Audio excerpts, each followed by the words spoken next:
Donc en pleine crise du marché de l'art, comment s'en sort le dessin ancien?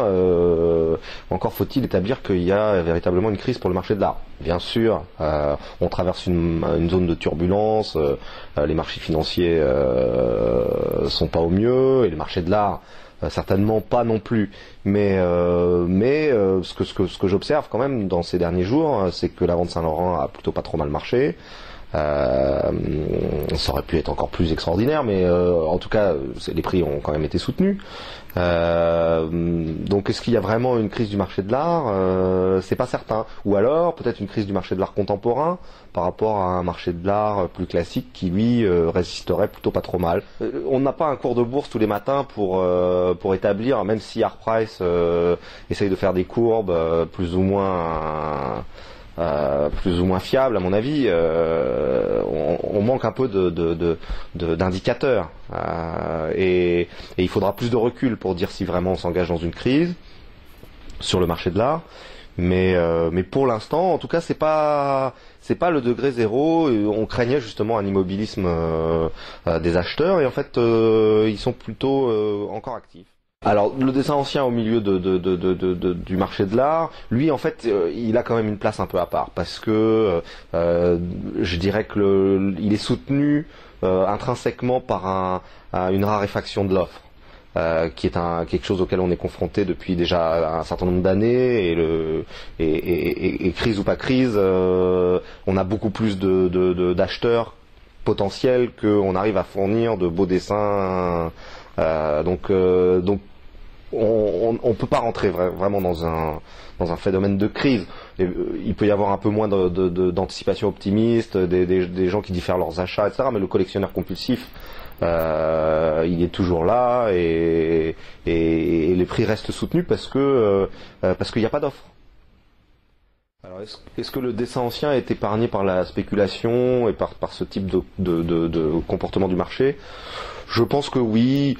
Il y a toujours des choses à la marge qui peuvent se passer sur un artiste, des effets de mode. Enfin, ça existe. Mais globalement, c'est pas un marché spéculatif parce que c'est pas bling bling comme on dit maintenant. On met pas un dessin ancien chez soi comme on met la dernière peinture du dernier artiste à la mode, que tout le monde va identifier, reconnaître, dont tout le monde va savoir que ça vaut très cher. Un dessin ancien, il faut déjà être un peu compétent pour juger de sa valeur. Donc vous achetez pas un dessin ancien pour paraître.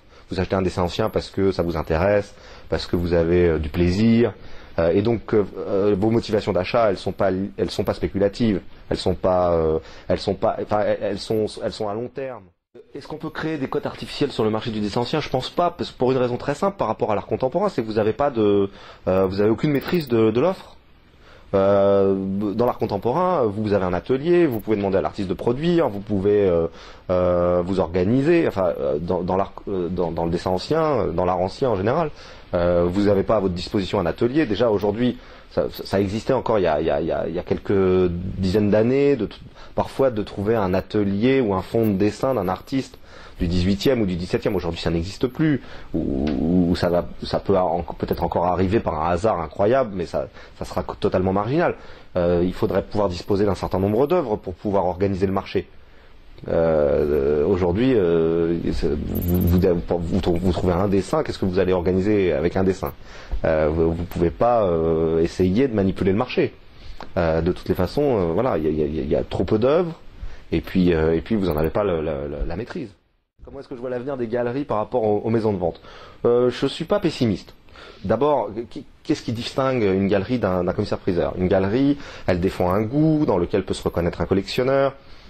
Il y a une véritable qualité d'échange, on a le temps de partager un savoir, une compétence qui a des avantages par rapport à la salle des ventes. Mais en fait, bon, ces commissaires-priseurs, depuis longtemps, ils communiquent la plupart du temps sur des prix de vente pour séduire les vendeurs, sur des prix de vente tout frais compris, parfois des records. Enfin, ils essayent de montrer qu'ils sont à même de vendre les plus chers. Mais en réalité, quand on regarde dans le détail, et je crois que les gens en prennent de plus en plus conscience, quand vous avez retiré les frais payés par l'achat, l'acheteur et les frais payés par le vendeur, ils font des marges désormais qui sont équivalentes à celles des marchands. Donc en réalité, le vendeur, il va toucher certainement pas plus, voire moins que ce qu'il aurait obtenu d'un marchand qui lui aurait acheté l'œuvre. Donc, et ça, petit à petit, je crois que les vendeurs, ça commence à convaincre les vendeurs, avec en plus l'incertitude de la vente dont on n'a absolument aucune idée du résultat, qui sera bon ou qui sera parfois mauvais. Alors que chez le marchand, vous vous mettez d'accord sur un prix, c'est réglé tout de suite, alors que là encore, le vendeur chez un commissaire-priseur, il est réglé la plupart du temps à 1 ou voire 2 mois. Bon, il y a des arguments, à mon avis, qui font que, à un moment, des gens ont pu penser que les galeries allaient disparaître. Je pense que c'est certainement pas le cas. On garde une place, un rôle, et puis je crois qu'on a des bons arguments contre face aux commissaires-priseurs plus que contre d'ailleurs, à moyen terme.